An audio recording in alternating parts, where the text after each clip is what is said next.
I had made a reel on Instagram about what an ideal Indian neighborhood should look like, but then I realized that a reel of 40 seconds does not justify this topic.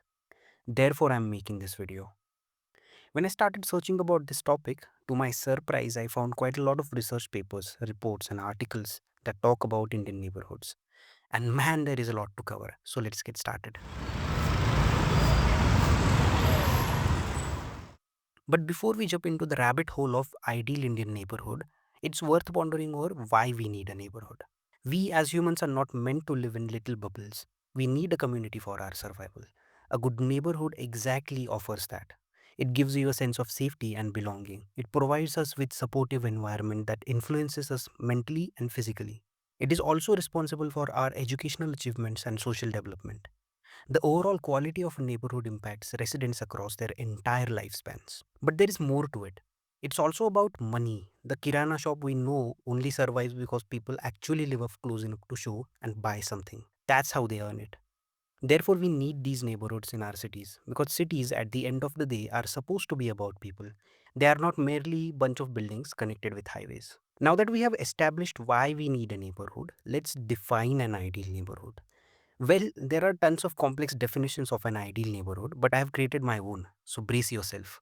An ideal neighborhood is a place where all the essential services required to sustain a life are available within a walking distance. These services broadly include primary school, shopping centers, parks, sports centers, community centers, temples, public transport, and hospitals. An ideal neighborhood should also be walkable, it should promote mixed land use, it should be affordable, safe, clean, and pleasant. That's a lot, but don't worry, we'll discuss each of these one by one. The place I've chosen to explain this concept is Pimple Gurav. Why? Because I live there. Pimple Gurav is a neighborhood in northwestern suburbs of Pune. It sits within the urban areas governed by the PCMC, which itself is one of the India's fastest growing cities. When I shifted here, I realized how much I like this neighborhood compared to where I used to live before. But I never really pondered over why I like it. So I took my cycle and started wandering. First thing I noticed while riding my cycle was the height of the buildings. Buildings in Pimple Gurav are not higher than 4 to 5 floors, with some occasional high rises popping out in the frame. This reminds me of my own hometown, Ambezugai, which is a small city with buildings not more than 4 floors. But why the height of building is so important? The short answer is it feels human. Look at the amount of sunlight a street gets when building heights are controlled. It also gives a sense of scale. Anything above 4 to 5 floor is beyond human comprehension. While reading about building heights, I came across many arguments. There are experts who lobby for high rises as they cater to higher densities and compact cities. On the other hand, there are experts arguing for low to medium rise neighborhoods. Well, both the arguments are true but highly contextual. For example, this chart compares the density of Pimpri with New York. I know that's a little far fetched example, but why not? And before you criticize me in the comments, these are approx numbers and densities can vary. My point is even in moderate rise neighborhoods like Pimple Gurav, you can reach densities comparable to a major global city. Therefore, height of a building does not matter more than the effective land use. If you are using your available land properly, then you can have many people living in compact neighborhoods. Another thing I noticed while riding was the sheer number of commercial space. There are shops everywhere. You see kirana stores, convenience stores, saloons, cafes, restaurants, and much more. This is great for residents. Proximity to daily services, shops, and amenities reduces the need for long trips. It's also great for business owners because the customer is readily available to them. That's how you do effective land use. Ground floors are dedicated to commercial activities and upper floors are for residents. It's a win-win for both. In the beginning of this video, I mentioned that an ideal neighborhood should include all the essential amenities within a walking distance. But does Pimple Gurav have all that? Yes, it has all that too within a walking distance. Take a look at this map. As I zoom in, you see hospitals, hotels, and stores popping out at every corner. When you make a cocktail of all these things I mentioned, you get a lively neighborhood. Look how alive it feels. I shot these videos in the evening and people were out shopping, walking, and having fun with their friends. I saw kids on their bicycles, aunties with their fellow aunties, uncle doing weird yoga poses, and store owners setting their shops.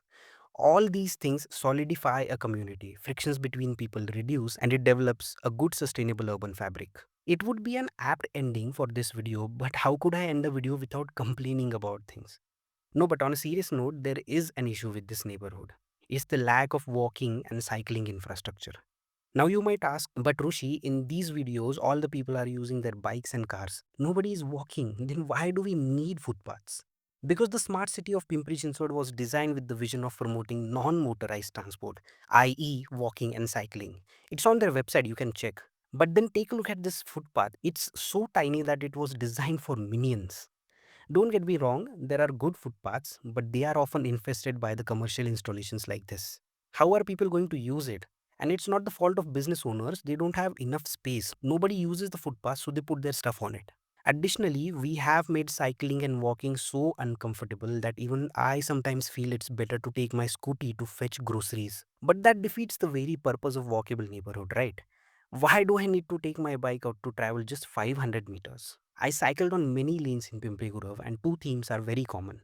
Either the cars and bikes and rickshaws were parked on the road, thus narrowing it, or they were rolling on roads causing even more traffic. For example, this is a market area where people usually walk to buy things. I even saw a woman walking her kid on this road. Do you really think it's safe for kids to walk or cycle here with so many cars? For an ideal neighborhood, it is very important to have a road system that keeps fast traffic outside the local neighborhood, which we don't see happening here. Because there are three reasons to it. First, our vehicle volume is so huge that it is obvious to feel cramped. Second, there is no provision for collective parking spaces. People park right in front of their houses. Third, we use our vehicles as the fancy extension of our lives. We take it everywhere we want, even if that means breaking the rules. I swear to God, if we fix these issues and make it walkable, these neighborhoods will get compared with those in Netherlands. This is where I would like to end this video by saying that we have always had the history of good walkable neighborhoods, whether it be Mohenjo-daro, Mauryan period or Vedic period, or more recently walled cities of Delhi or central avenues like Chandni Chowk. Therefore, these things are not new to us. We just have lost it along the way. If we somehow revive that, we'll have thriving, sustainable, vibrant, and happy neighborhoods. I hope you like this video. See you soon in the next one.